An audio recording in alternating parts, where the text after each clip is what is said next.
everybody, I wanted to show you today what is in my pantry as a not at all prepper. And before I show you the healthy stuff, please see the shame that is what my partner brought home from the store today. And my overflowing sourdough. We're a little bit of a mess here. So as a reminder, my idea of prepping is really staying out of trouble. If there is ever an emergency or a reason that you would not be able to access the store, I, as someone who's privileged, don't want to be using up resources that are better allocated to others. And I also want to be able to not just take care of myself, but share.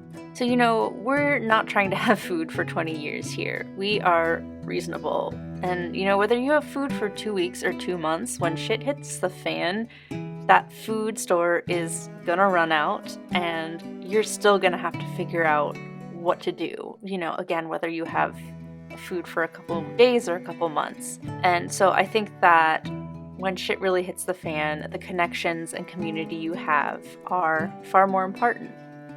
And even when shit doesn't hit the fan, with strong community and connections, you can get by when your paycheck unexpectedly falls through or you can't get to the grocery store when you're isolating.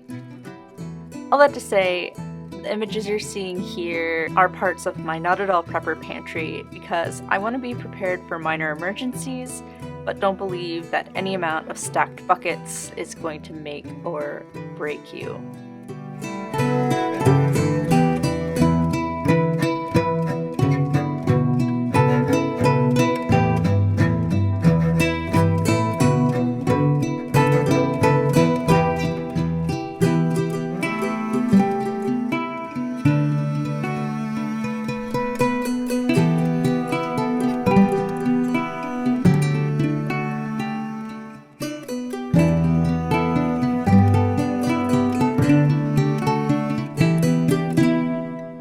So let's talk about what I'm actually stocking. Here's some of the other stuff that I like to have. Obviously, in longer storage, I have some vegetables, not a ton, but I want to get better about that this season. I have lots of bulk items like nuts. These are peanuts, just good to make peanut butter or even just put in different salads. Lots of bulk pasta, can't go wrong as a vegetarian. Bulk rice, same thing. Chickpeas, again, all the basic dry ingredients that if we have access to hot water are going to be really nice. I also like to keep a lot of dried fruit on hand just because, fresh produce isn't guaranteed and they're nice to put on top of oatmeal. Dried corn, dried lentils, just lots of things that can store. Dried beans, I have lots more than just these black beans, but just stuff that can store for an extended period of time. Canned stuff, canned tomatoes especially. I do a lot of canning, I'll show you that later, but it's nice to have things on hand. Some different soups, again, you never know if the power's out. Just being able to pop a can is really nice. Canned vegetables, I was doing variety for a while, but we only ever eat peas, green beans, and corn, so that is what I keep. Some canned fruit too. Obviously we do some fruit canning, but backup is always nice. And then just some more interesting things. Again, at the end of the world, I don't want to be eating the same bland stuff, if at all possible. So some fun things.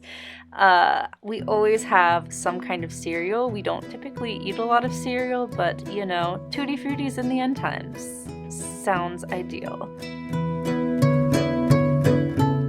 Coffee, obviously, we have a lot more than that, but we do keep it on hand. Just various sauces, you never know what will be nice to have.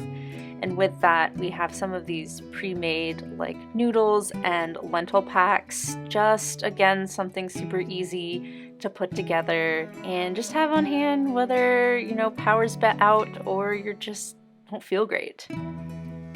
All of the extras, vinegar, sauces, oils, making sure all that is on hand. Just again, nobody wants to eat plain rice at the end of the world.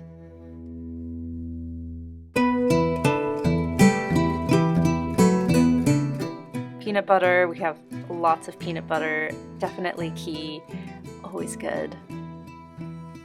Oats, obviously.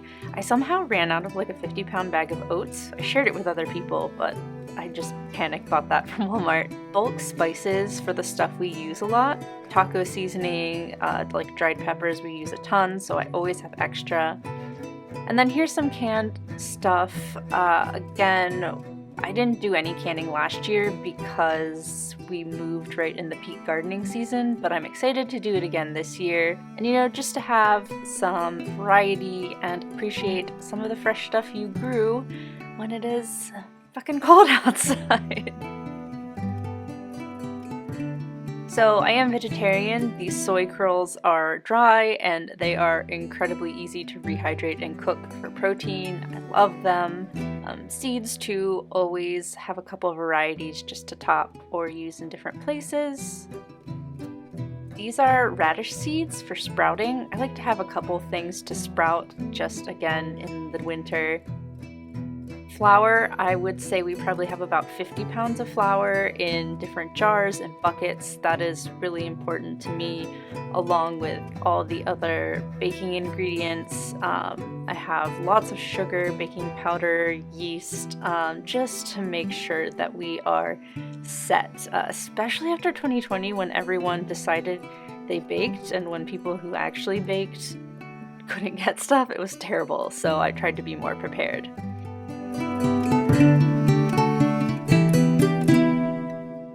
And as a final bit of intrigue, let's go down to my scary basement. I will be talking about how we're gonna redo this eventually when we get there. But right now, it's real scary, but we have got it waterproofed, and it is a nice, decent place to store extra cans for canning. You can see we do have some canning stuff. I have lots of salt. Like, how tragic would it be if you didn't have salt? Vinegar, and then on this shelf, we just have all the extras of what we have upstairs. So it's like a little extra shopping area. It's not a lot, but you know, you run out of that last thing of like tomato sauce, and then you can come down here and you have it. And then I just make a note to restock it. Again, it's really basic stuff that we would use. I do have things like chickpeas in case we don't have a way to cook dried chickpeas. It's always good to have some extra stuff on hand. Again, some extras, and then some cleaning supplies down at the bottom.